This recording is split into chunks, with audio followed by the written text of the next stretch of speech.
sorry about that.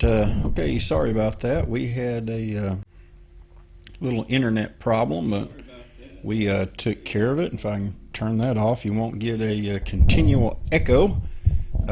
Pastor Danny Thompson, Sunday Morning Live. Is that what we are? Believers Church Sunday Live. Okay, there we are. And good morning to you. So glad that you are with us, and we are going to be talking about a prophecy, and I forgot to bring in so what happens? You sit there and you think you got everything done, and then you have nothing done. Bring in our Periscope audience, or they'll get mad at me. I get emails from them if we don't come on, so hang on a second.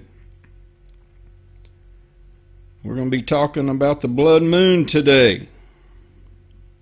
Blood moon prophecy.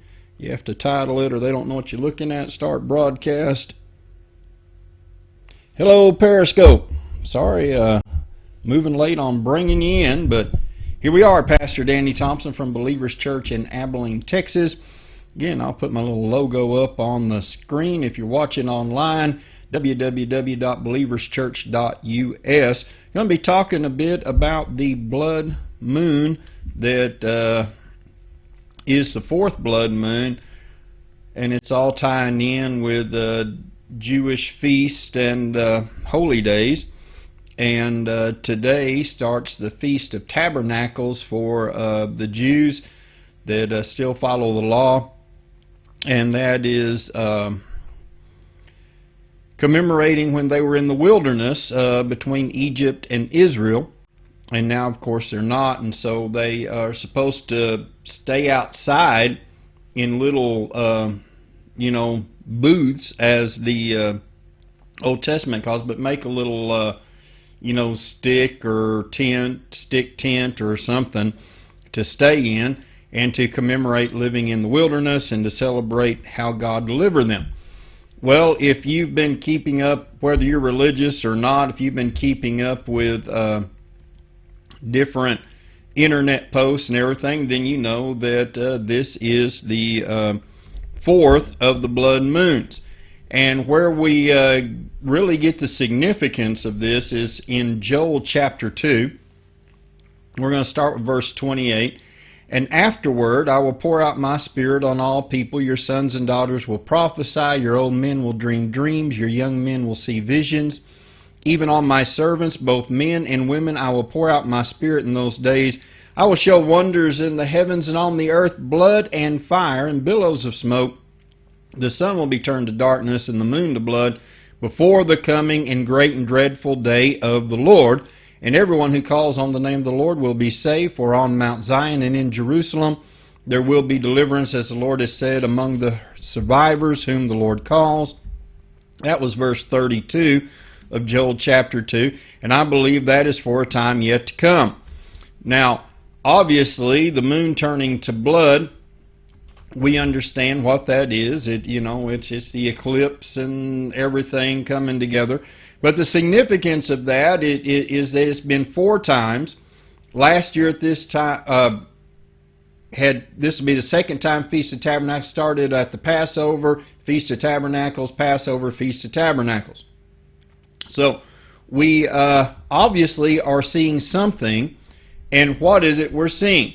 Now, this passage that we just read, Joel 2:28, is also brought into the New Covenant and into our awareness in Acts chapter 2, verses 16 through 21. Won't read that because it's the same thing. So Peter on the day of Pentecost stood up and quoted this same verse to show what? To show that the prophecy of the Holy Spirit being poured out, and Peter at that time didn't understand what it meant by on all flesh, but what it means doesn't mean on everyone in the world.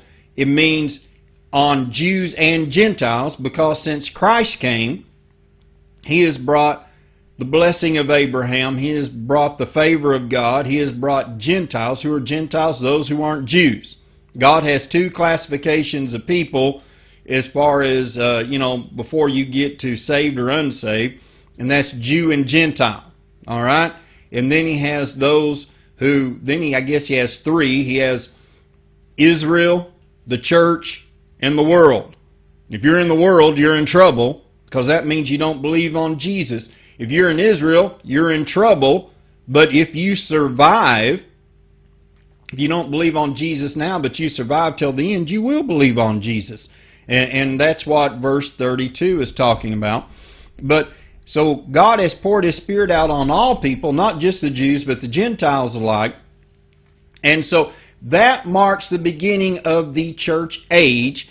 And then we have verse 30. So verses 28 and 29 are talking about the beginning of the church age. I'm going to give you some prophecy, some biblical prophecy here, and then I'm going to bring it together in light of what's happening today.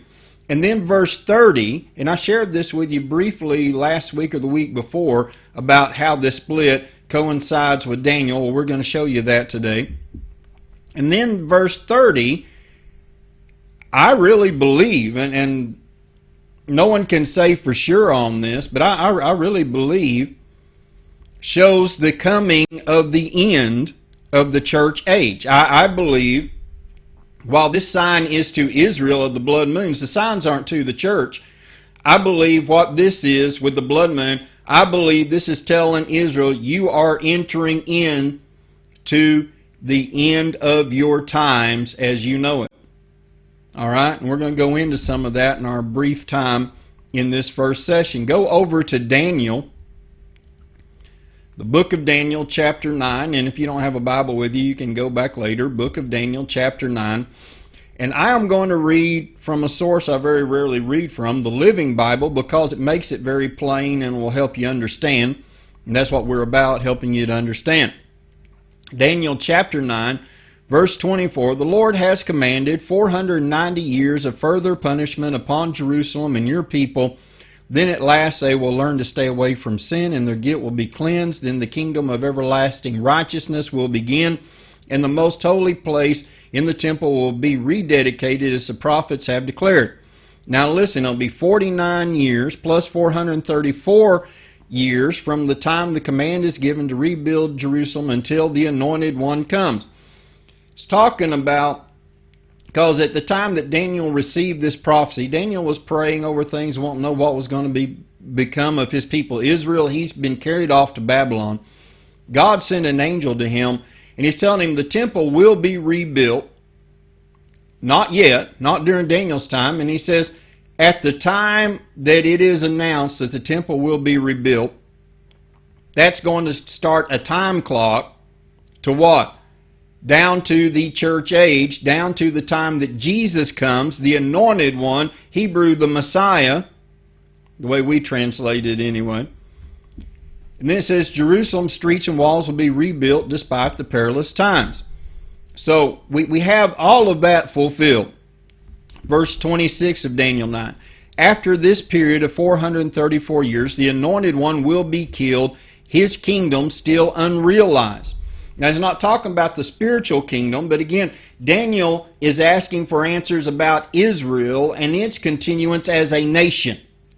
See, a little different than if we're part of the church, what we're looking at. But, so, the physical kingdom of Israel will still be unrealized at the time that Jesus dies. Okay? So, and this had to be very confusing to Daniel, but we understand it so much greater now. All right, so after this period of 434 years, the Anointed One will be killed. His kingdom will still be unrealized. And a king will arise whose armies will destroy the city and the temple. Rome came in. It was a bit after Jesus' death and resurrection, destroyed the temple. Didn't even want to. I believe Titus was the general. He told them not to, but the men of his army went in because they were just, people didn't like the Jews. They were tired of the constant rebellion, went in, destroyed the temple anyway. They will be overwhelmed as with a flood, and war and its miseries are decreased from that time to the very end. So, Israel's not going to have peace all the way through the end. Why? Because they reject Christ. Verse 27. This king will make a 7-year treaty with the people. Now, this king, this is why we believe that the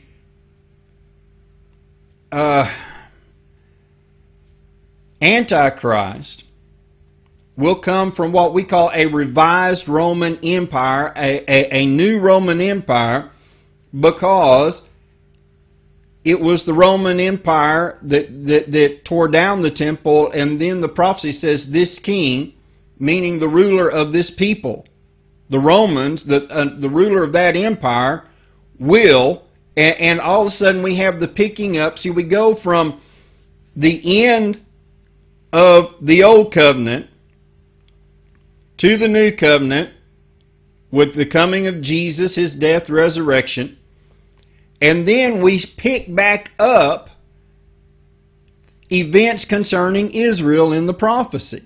So, from the time that Jesus died and resurrected until the time the church is taken away, we have the church age. So while there are times concerning Israel, there are prophecies concerning Israel, really everything is in a holding pattern and a readying pattern. All right? You have to understand that. Things are getting ready for this next major event. What is the next major event that's going to be on the prophetic calendar concerning Israel? To them, not the rapture, not the catching away of the saints, not the calling up of the church into heaven, but the next major event will be this. The king will make a 7-year treaty with the people, but after half that time, 3.5 years, he will break his pledge and stop the Jews from all their sacrifices and their offerings.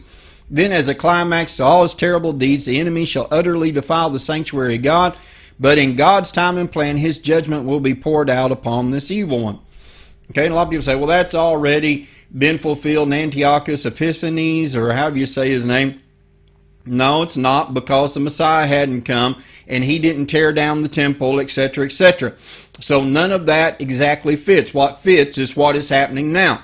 So what's going to happen is that eventually the Antichrist is going to have a solution to protect Israel, going to have a solution to make the whole world happy about the problem in the Middle East, and there's no reason why the whole world is so focused on the Middle East except what? Biblical prophecy.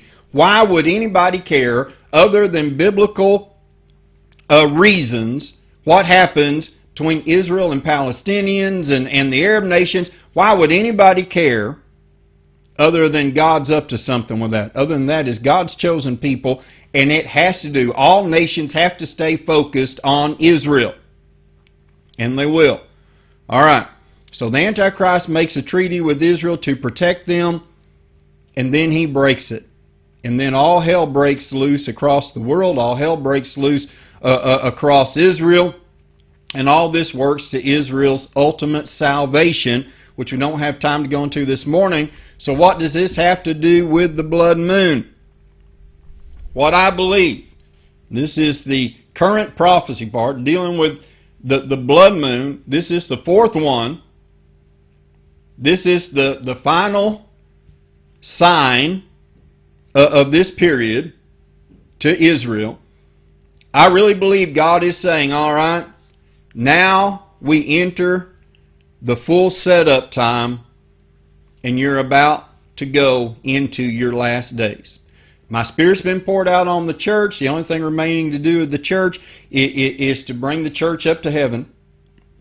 Why, as we'll learn next sermon, we've been saved from wrath, and God's going to pour His wrath out on the world. And the end time has to do with Israel, not the church anyway. Two separate peoples, the church and Israel. And I believe this is a wake-up call to Israel. Things are starting now in earnest. And you look, you have Europe just really having a huge problem with all these refugees coming in and not knowing what to do and how to handle it. You've got real division in Europe. They need someone with an answer. Against Israel, you have continued, obviously the continued troubles. You have the U.S. capitulating to Iran. You have the U.S. and other countries doing everything they can to hurt Israel in so many ways. You have a divestment and embargo move against Israel by many countries which means that they're divesting. They won't invest in any Israel companies or anything. They won't go there. They won't purchase anything from there. And also in the UN and in the European Union, you have a movement where they want everything made in what they call the settlement parts of Israel, the settlement parts of the country, where to Europe and the UN, they believe this part of the country belongs to the Palestinians. Israel believes it belongs to them. And they have settled Israel, they've settled Jews in these areas, and they want everything made, everything sold from those areas to be marked so that people can decide to buy them or not. So there are many things happening to Israel, and economic things are no small matter. There is a lot of trouble going on that you don't get in the daily press. And I really believe that this, and it doesn't matter if you're part of Israel or not, that this fourth blood moon is saying, okay, now get ready. Things are going to start coming together to shape up that last 7 years. And it may be another couple of 3 years. I don't think it's going to be 10, 20. But things are happening. Things are going to happen. And this is it, because this is a warning to Israel. The church can see it and say, okay, things are about to happen. We need to make sure we're ready, make sure we're on target. This is a sign to Israel, and they need to see it. And they need to understand this is about to happen. We are about to be plunged into the last days. Not the general thought of the last days, but we are now at the doorstep of the very last days. And I could give you other prophecies. The generation that sees Jerusalem occupied, retaken by the Jews will not pass away till all these things come to pass. Well, that generation is wearing down. I know I'm part of it. Things are going to happen quickly. Matthew 24, disciples came to Jesus. Jesus was sitting on the Mount of Olives. Disciples came to him privately. Tell us, they said, what will happen? When will this happen? Jesus is talking about the temple being thrown down, which Daniel prophesied. What will be the sign of your coming and of the end of the age? So they're asking a lot of things, and Jesus answered, verse 4, watch out that no one deceives you, for many will come in my name, claiming I am the Christ, and will deceive many. You will hear of wars and rumors of wars, but see to it that you are not alarmed. Such things must happen, but the end is still to come. Nation will rise against nation, kingdom against kingdom. There will be famines and earthquakes in various places. All of these are the beginnings of birth pains. Then you'll be handed over to be persecuted and put to death. You'll be hated by all nations because of me, and at that time many will turn from the faith and betray and hate each other, and many false prophets will appear and deceive many people. Because of the increase of wickedness, the love of most will grow cold, but he who stands firm to the end will be saved. And this gospel of the kingdom will be preached in the whole world as a testimony to all nations, and then the end will come. Many have taken that to be that the church cannot be raptured out or removed from the earth or caught away, caught up, as the Bible literally says, until the gospel is preached to every nation. Well, we don't know how many nations already received the gospel. It doesn't mean in our time, the gospel could have been preached to some nations we don't know about when the apostles first started being sent out all over the world. We don't know who's had what preached to them. But Jesus is talking about the end of the complete age, not just the church age, but the complete age to begin the new age. And so, man, be ready. Jesus is coming soon. Get to the end of this because my time's already gone. Blood moon, Israel, your clock has started ticking. You were on hold for a while, but the clock started ticking. Everybody's been waiting to see everything come together, get ready. The next 2 years, 2.5 years, it's going to be very fast paced. You're going to eventually see someone begin to rise and start having some answers for some things. You're going to see some reshaping. You're going to see a lot more pressure applied to Israel, and sometime. And I'm not saying the next 2.5 years this applies, because you can't prophesy about that. But sometime soon, the church is going to be called away. And then Israel, your time is starting in earnest. And the church will be up in heaven. We'll be watching things getting ready to come back. Ready to come back and rule and reign with Christ forever and ever and ever. So, blood moon, it starts the clock ticking. That's what I believe in my whole heart. I believe I've heard that from the Spirit. And we are now entering into the true last days of biblical prophecy, prophetical cycles. I guess that's the way to say it. Biblical prophetical cycles. And so, there you go. There you have it. Get ready. Fasten your seatbelt. Except keep looking up and be ready to be taken out of that seatbelt if you're the church. If you're not, believe on the Lord Jesus. Be saved. And, get ready. Jesus is coming soon. So God bless you. Periscope, thank you. We'll be back about 10 till 12 Central Daylight Standard Time and Savings Time, rather, not Standard Time. And we will see you then. Thank you for watching. And if you're online, get ready, because we are going to come back with some music. So remember, blood moon starts the ticking clock. Oh, Jesus is coming soon. We'll see you in just a minute.